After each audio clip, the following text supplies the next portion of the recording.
How do I restore the start menu after killing explorer.exe?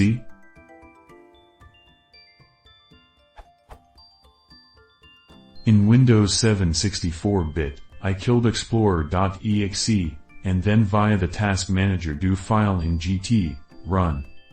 This method has always caused the start menu to reappear, but right now it doesn't.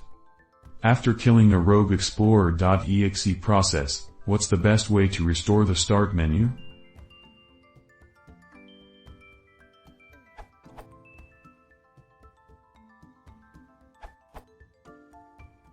Via the task manager, go file in GT, new task, run, and enter explorer.exe. Explorer by itself may also work.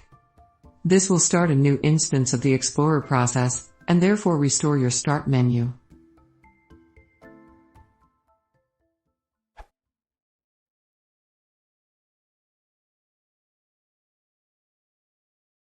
If you want the support feature, please subscribe.